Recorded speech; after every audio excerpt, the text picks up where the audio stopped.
Hello friends, welcome to my YouTube channel. आज के इस वीडियो में हम यूजीसी नेट के पाठ्यक्रम में संकलित इकाई 6 उपन्यास के अंतर्गत गोदान उपन्यास के महत्वपूर्ण बिंदुओं पर चर्चा करेंगे। तो आइए देखते हैं इस उपन्यास के महत्वपूर्ण बिंदुओं को। गोदान उपन्यास मुंशी प्रेमचंद द्वारा रचित है।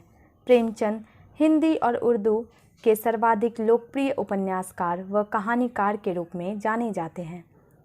उनके द्वारा रचित प्रमुख उपन्यास हैं सेवा सदन, प्रेमाश्रम, रंगभूमि, निर्मला, गबन, कर्मभूमि, गोदान, मंगलसूत्र। प्रेमचंद ने जो कुछ भी लिखा है वह इतना महान है कि हिंदी साहित्य कभी भी उससे उऋण नहीं हो सकता। उनके सभी उपन्यास आज भी हमारे लिए प्रेरणा स्रोत है। प्रेमचंद की अंतिम और महानतम औपन्यासिक कृति गोदान का प्रकाशन सन 1936 में हुआ था। इस कृति को विश्व के श्रेष्ठ 9 उपन्यासों में समावृत किया गया है तथा संपूर्ण हिंदी साहित्य की सर्वश्रेष्ठ कृति माना गया है। इस उपन्यास में लेखक ने कृषक और श्रमिक वर्गों के जीवन के माध्यम से जो चित्रण प्रस्तुत किया है वह अत्यंत महत्वपूर्ण है, किंतु ग्रामीण चित्रण की दृष्टि से अनन्य है।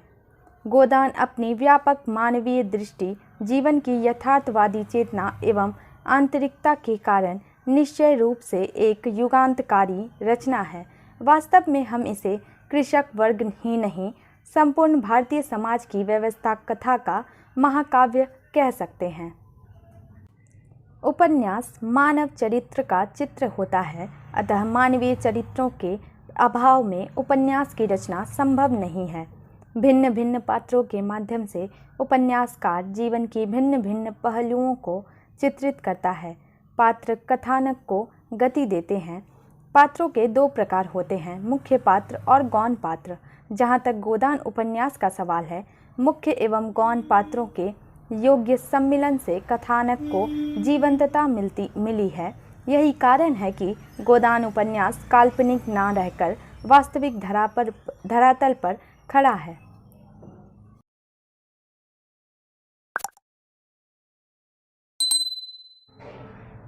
गोदान उपन्यास के मुख्य पात्र है होरी। होरी उपन्यास का नायक है। बेलारी ग्राम का साधारण कृषक है। कृषक वर्ग का प्रतिनिधि पात्र है। होरी की पत्नी का नाम है धनिया तथा उसके पुत्र का नाम है गोबर। सोना और रूपा उसकी 2 पुत्रियां हैं। होरी के पास कुल 5 बीघा ज़मीन है। हीरा और शोभा उसके 2 भाई हैं जो उससे अलग रहते हैं। धनिया, जो होरी की पत्नी है, उपन्यास की नायिका है। गोबर रूपा एवं सोना की माँ है। कृषक स्त्री वर्ग की प्रतिनिधि पात्र है। गोबर, जो होरी और धनिया का पुत्र है, 16 वर्ष का युवक है। झुनिया का पति है। विद्रोही चेतना का प्रतीक है। सोना और रूपा का भाई है। झुनिया, जो भोला की विधवा पुत्री है, अहीर जाति की कन्या है। गोबर की प्रेमिका एवं पत्नी है। धनिया के प्रति सेवा भाव से युक्त है। प्रोफेसर मेहता, जो बुद्धिजीवी वर्ग के प्रतिनिधि पात्र हैं। प्रोफेसर वी मेहता यूनिवर्सिटी में दर्शन शास्त्र के प्राध्यापक हैं। मालती से प्रेम करते हैं। राय साहब, संपादक जी, खन्ना जी, मिर्जा खुर्शीद के मित्र हैं। प्रोफेसर मेहता, मेहता जी कुंवारे हैं। मालती इंग्लैंड से डॉक्टरी पढ़कर आई हुई नवयुवती है। सरोज की बहन है। प्रोफेसर मेहता के प्रति आकृष्ट है। गतिशील चरित्र वाली युवती है। राय साहब अमरपाल सिंह, जो सेमरी ग्राम के निवासी हैं, अवध प्रांत के एक जमींदार हैं। होरी इन्हीं की जमींदारी में रहने वाला किसान है। मेहता, खन्ना, मिर्जा खुर्शीद, ओंकारनाथ आदि नगर में रहने वाले पात्र राय साहब के मित्र हैं। जमींदार वर्ग के प्रतिनिधि पात्र हैं। राय साहब के पुत्र का नाम रुद्रपाल है तथा पुत्री का नाम मीनाक्षी है। सिलिया, जो जाति की चमारिन है, पंडित माता दीन की प्रेमिका है। जाति प्रथा की शिकार युवती है। माता दीन द्वारा अंत में पत्नी रूप में उसे स्वीकार कर लिया गया है। पंडित दाता दीन होरी के गांव में रहने वाले वृद्ध पंडित हैं। माता दीन के पिता हैं, गांव के सम्मानित व्यक्ति हैं, कृषकों को सूद पर रुपया देते हैं। माता दीन के माध्यम से धर्माडंबर और ढोंग को तीखे रूप में स्पष्ट किया है। दाता दीन का पुत्र वह ब्राह्मण जाति का है, वह छली व प्रपंची है, उसमें विलासिता का आधिक्य है, जिसकी पूर्ति हेतु सिलिया को माध्यम बनाता है। माता दीन में भावुकता है, वह अपनी भूलों को पहचान कर उनका प्रायश्चित करने की भावना भी, वह विकासशील व यथार्थवादी चरित्र है। खन्ना गोदान में राय साहब मालती मेहता से संबंध नगर कथा में खन्ना की महत्वपूर्ण भूमिका है। उनका पूरा नाम है वेद प्रकाश खन्ना। शोषक के प्रतीक के रूप में चित्रित हैं। पूंजीवादी मनोवृत्ति वाले व्यक्ति हैं, अतृप्त प्रेमी व विलासी हैं। मालती के प्रति उनका प्रेम केवल वासनापरक है। कृपण व कायरता के दर्शन उपन्यास में होते हैं। अवसरवादी भी हैं। गोविंदी खन्ना साहब की पत्नी है। प्रेमचंद की नारी भावना को मूर्त करने वाली नारी है। मेहता की दृष्टि में आदर्श नारी है। प्रेमचंद ने प्रारंभ में इसका नाम कामिनी खन्ना दिया है। गोदान उपन्यास के गौण पात्र हैं। भोला होरी के गांव से मिले पूर्वे का ग्वाला है, झुनिया और कामता का पिता। हीरा होरी का छोटा भाई, पुनिया का पति। होरी की गाय को जहर देकर इसी ने मारा था। शोभा होरी का छोटा भाई, सारे गांव का विदूषक, बल्कि नारद हर एक बात की टोह लगाता था। सोना होरी की बड़ी पुत्री, उम्र 12 साल है, उम्र से किशोरी है, देह के गठन से युवती, बुद्धि से बालिका है। रूपा होरी की छोटी पुत्री, उम्र 6 साल। पंडित ओंकारनाथ दैनिक पत्र बिजली के संपादक, राय साहब के मित्र, स्वयं को आदर्शवादी मानते हैं पर हैं पक्के स्वार्थी। श्याम बिहारी तनखा पेशे से वकील पर वकालत ना चलने के कारण बीमा कंपनी के एजेंट हैं। ताल्लुक के दारों को महाजनों एवं बैंकों से कर्ज दिलाकर वकालत से ज़्यादा कमाई करते हैं। राय साहब के मित्र हैं मिस्टर खन्ना, बैंक के मैनेजर एवं शक्कर मिल के मैनेजिंग डायरेक्टर हैं।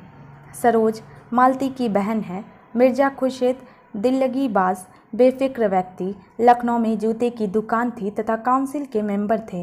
राय साहब के मित्र हैं। पंडित नोखेराम जमींदार के कारकुन, गांव के प्रमुख व्यक्ति, किसानों के शोषक। भोला की दूसरी पत्नी नोहरी नामक अहिरिन को घर में रखे हुए हैं। झिंगुड़ी सिंह गांव के महाजन हैं। शहर के बड़े महाजन के एजेंट स्वार्थी हैं।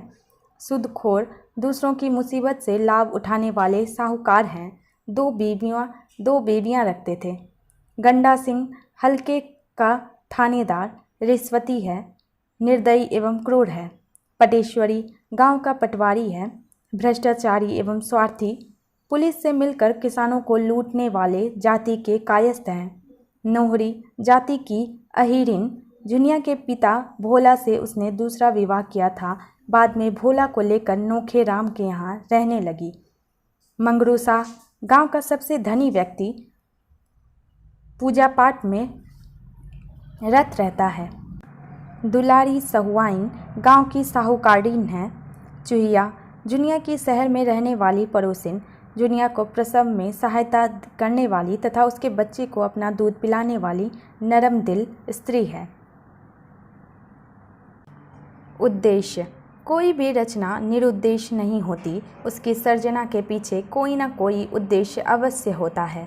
गोदान उपन्यास में निहित प्रमुख उद्देश्य निम्न हैं। इसमें भारतीय किसानों की स्थिति का चित्रण किया गया है। ग्रामीण जीवन की त्रासदी का चित्रण है। नारी उत्पीड़न की समस्या को उठाया गया है। इसमें ऋण समस्या व किसान महाजन समस्या को भी रेखांकित किया गया है। इसमें राष्ट्रीय आंदोलन का चित्रण है। यौन शोषण की समस्या को उठाया गया है। धार्मिक पाखंड का चित्रण है। समाज में व्याप्त अनाचार, पापचार व भ्रष्टाचार का वर्णन है। देश की आर्थिक दुर्व्यवस्था का चित्रण है। अंतर्जातीय एवं अनुलोम विवाह की समस्या को उठाया गया है। अनमेल विवाह की समस्या को उठाया गया है। गाय के महत्व को रेखांकित किया गया है। गोदान दोहरे कथानक वाला उपन्यास है। इसमें ग्राम्य एवं नागर जीवन शैली का वर्णन किया गया है। ये दोनों कथाएं परस्पर बहुत कम संबंध है। तो आइए उपन्यास में वर्णित दोनों ही जीवन की कथा वस्तु सम्मिलित रूप में जानते हैं। अवध प्रांत में 5 मील के फासले पर 2 गांव हैं, सेमरी और बेलारी। होरी बेलारी में रहता है और राय साहब अमरपाल सिंह सेमरी में रहते हैं। खन्ना, मालती और डॉक्टर मेहता लखनऊ में रहते हैं। गोदान का आरंभ ग्रामीण परिवेश से होता है। धनिया के मना करने पर भी होरी राय साहब से मिलने बेलारी से सेमरी जाता है। उसे लगता है कि राय साहब से मिलते रहने से कुछ सामाजिक मर्यादा बढ़ जाती है। वह कहता है, यह इसी मिलते जुलते रहने का प्रसाद है कि अब तक जान बची हुई है। वह समझता है कि इनके पाँवों तले अपनी गर्दन दबी हुई है, इसलिए इन पाँवों के सहलाने में ही कुशल है। रास्ते में उसे पड़ोस के गांव का ग्वाला भोला मिलता है। उसकी गायों को देखकर होरी के मन में एक गाय रखने की लालसा उत्पन्न होती है। वह विदुर भोला के मन में फिर से सगाई करा देने का लालच देता है। भोला उसे 80 रुपये की गाय उधार पर ले जाने का आग्रह करता है और अपने पास भूसे की कमी की बात करता है। होरी अभाव में पड़े आदमी से गाय लेने को उचित न मानकर फिर ले लूँगा कहकर गाय लेने से मना कर देता है, पर भूसा देने का वायदा कर सेमरी में पहुंचता है। राय साहब अपनी असुविधाओं को बताकर चाहते हैं कि टैक्स की वसूली में होरी उनकी सहायता करे। होरी उनकी बातों में आ जाता है। इस समय एक आदमी आकर राय साहब को बताता है कि मजदूर बेगार करने से मना कर रहे हैं। यह सुनकर राय साहब आग बबूला हो जाते हैं और उन्हें हंटर से ठीक करने की कह उठकर चले जाते हैं। घर पर पहुंचकर होरी राय साहब भी तारीफ करता है तो बेटा गोबर उन्हें रंगा सियार कहकर उनसे अपनी नफरत जाहिर करता है। होरी बताता है कि उसने भोला को भूसा देने का वचन दिया है। यह सुनकर गोबर और धनिया उस पर बिगड़ते हैं। होरी जब बताता है कि भोला धनिया की प्रशंसा कर रहा है तब धनिया कुछ नरम पड़ जाती है। भोला भूसा लेने आता है। धनिया 3 खोंचे भूसा भरवाकर पति और बेटे को उसके घर तक भूसा पहुंचाने को कहती है। भोला के घर पर उसकी विधवा बेटी झुनिया है। उससे गोबर की मुलाकात होती है। दोनों परस्पर के प्रति आकर्षित हो जाते हैं। भोला होरी से दूसरे दिन गाय ले लेने को कहता है। दूसरे दिन गोबर भोला के घर से गाय लाता है। झुनिया उसे छोड़ने बेलारी के निकट तक आती है, फिर मिलने का वायदा करके लौट जाती है। गाय के आते ही होरी के घर में आनंद की लहर उमड़ती है। गाय का भव्य स्वागत किया जाता है। गाय के लिए आंगन में नाद गाड़ी जाती है। गांव वाले आकर गाय के लक्षण भी और होरी की खुशकिस्मती की तारीफ करते हैं। केवल अलग्योछा हो गए उसके 2 भाई हीरा और शोभा नहीं आते। इससे होरी को बड़ा दुख होता है। वह जब हीरा को बुलाने जाता है तो सुनता है कि हीरा शोभा के सामने होरी की निंदा कर रहा था। होरी धनिया को यह बताता है। धनिया यह सुनकर उससे झगड़ती है। सेमरी में राय साहब के घर पर उत्सव है। उसमें धनुष यज्ञ नाटक में होरी जनक के माली का अभिनय करता है। उत्सव के लिए होरी को 5 रुपये नजराना देना है। राय साहब के मेहमानों में गांव और शहर के लोग हैं। शहर के मेहमान हैं बिजली पत्र के संपादक पंडित ओंकारनाथ, वकील तथा दलाल मियाँ तंखा, दर्शनशास्त्र के प्रोफेसर डॉक्टर मेहता, मिल मालिक मिस्टर खन्ना, उनकी धर्मपत्नी कामिनी अर्थात गोविंदी, डॉक्टर मिस मालती और मिर्जा खुर्शीद। वहाँ बातचीत में राय साहब जमींदारी प्रथा के शोषण की निंदा करते हैं। डॉक्टर मेहता और राय साहब की कथनी और करनी के अंतर के प्रति व्यंग्य करते हैं। भोजन के समय मांस मदिरा का स्थान छोड़कर ओंकारनाथ अलग से फलाहार करना चाहते हैं।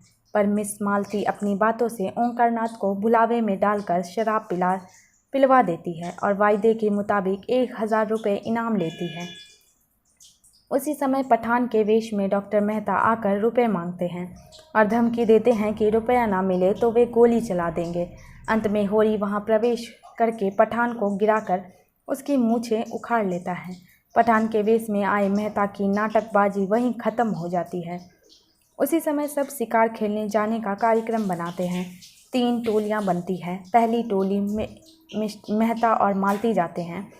मालती मेहता के प्रति आकर्षित है, पर मेहता को इस ओर कोई आकर्षण नहीं है। मेहता को शिकार की चिड़ियाँ पानी से लाकर एक जंगली लड़की देती है और दोनों को अपने घर तक ले जाकर मधुर व्यवहार से खुश कर देती है।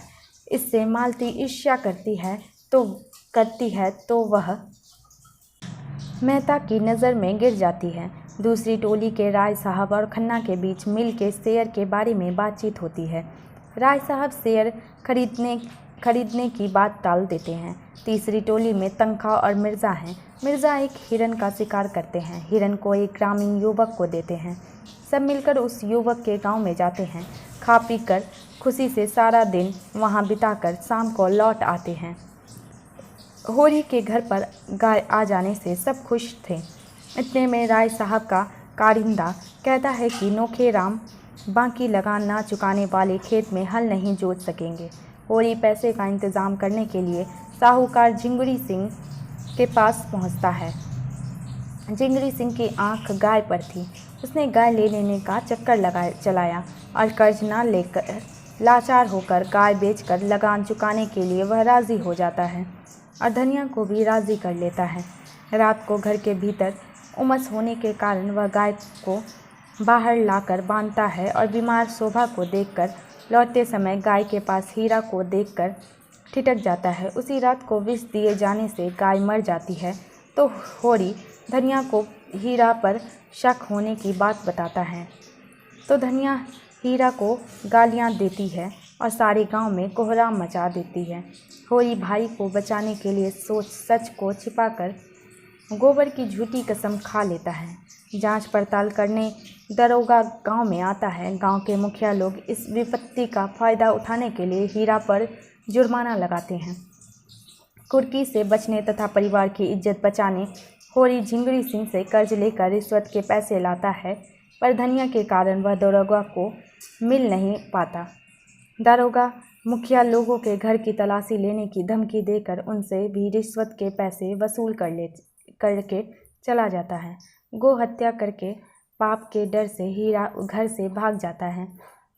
होरी हीरा की पत्नी पुनिया का खेत संभालता है। बीच में 1 महीने तक बीमार भी पड़ जाता है।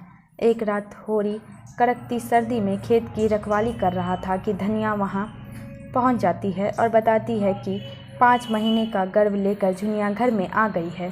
होरी पहले से उसे निकाल देने की बात तो करता है, बाद में धनिया के समझाने पर उसे अपने घर में रहने का आश्वासन देता है।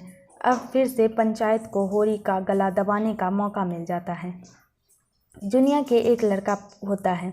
बिरादरी में ऐसे पाप के लिए गांव की पंचायत होरी पर 100 रुपये नगद और 30 मन अनाज का डांड लगाती है। धनिया पंचायत पर बहुत फुफकारती है, पर होरी झिंगुरी सिंह के पास मकान रेहन पर रखकर 80 रुपये लाता है और डांड चुकाता है। गोबर झुनिया को चुपके से अपने घर में छोड़कर लोक लज्जा के भय से लखनऊ शहर भाग जाता है। वह मिर्ज़ा खुर्शीद के यहाँ महीने के 15 रुपये वेतन पर नौकरी करता है। उनकी दी कोठरी में रहता है। डांड में सारा अनाज दे देने के बाद होरी के पास कुछ नहीं बचता। इसी समय पुनिया उसकी सहायता करती है। वर्षा के अभाव में उसकी ईख सूख जाती है। भोला गाय के रुपए लेना चाहता है। होरी रुपए दे नहीं पाता।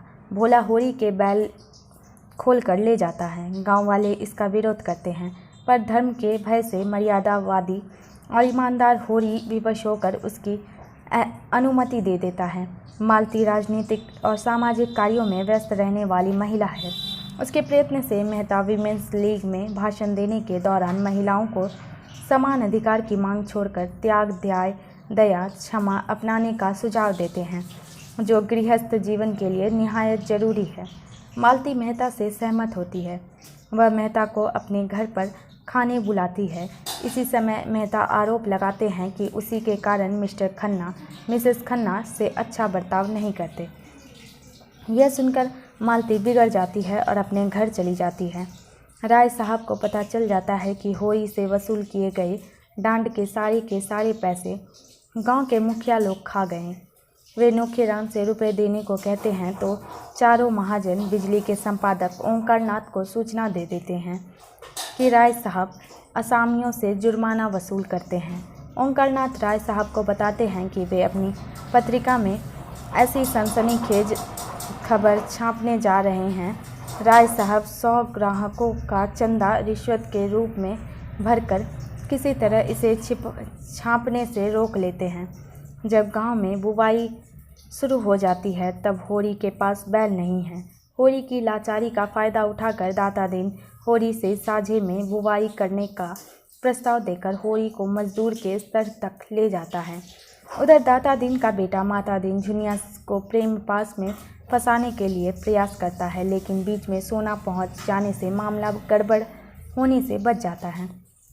होरी ईख बेचने जाता है तो मिल मालिक से मिलकर महाजन सारा रुपया कर्ज के लिए वसूल कर लेते हैं। मिस्टर खन्ना और उसकी पत्नी गोविंदी के स्वभाव में आकाश पाताल का अंतर है।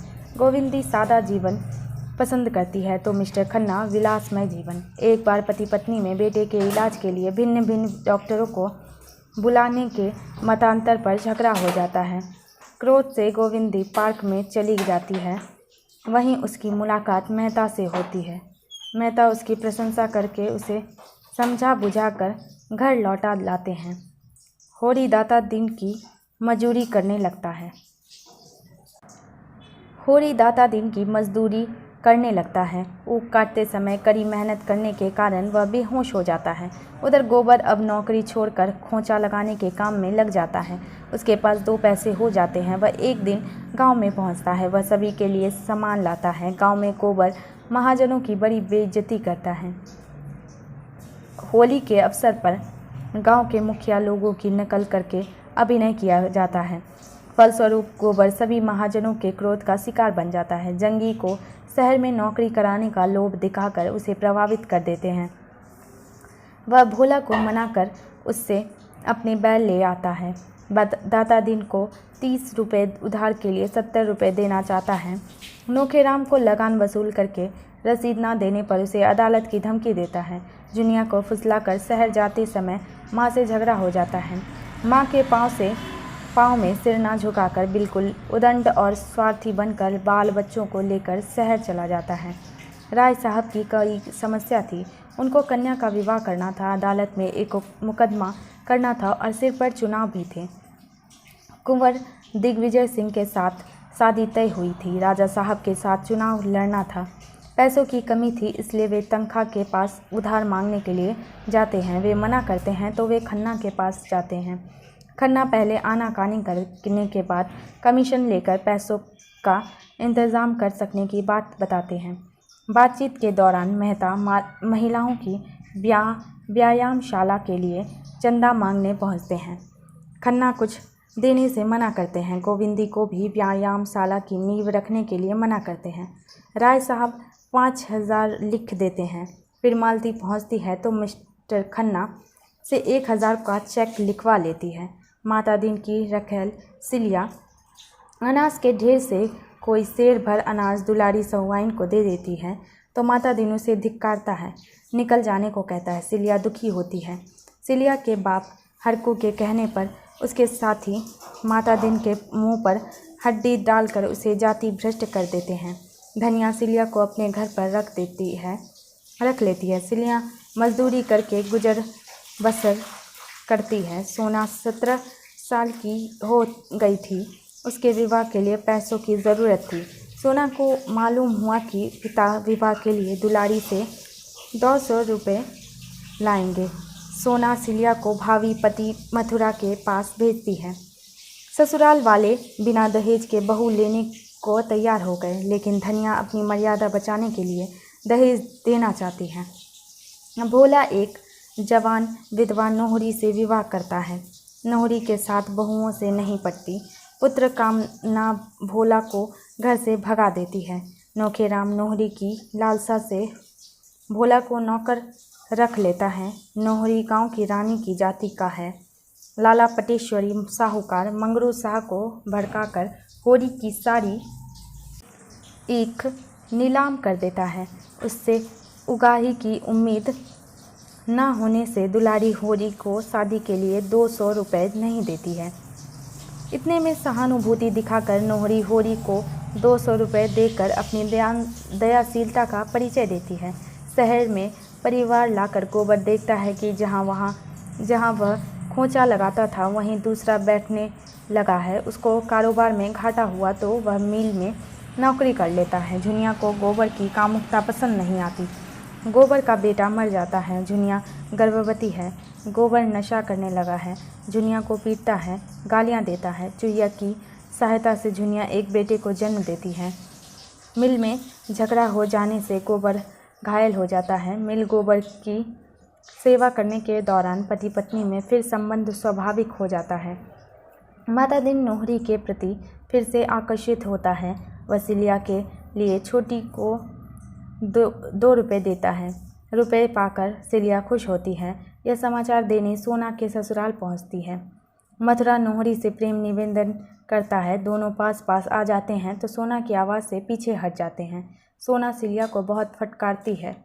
मिल में आग लग गई थी। मिल में नए मजदूर ठीक से काम नहीं कर पा रहे थे, इसलिए पुराने मजदूर ले लिए जाते हैं।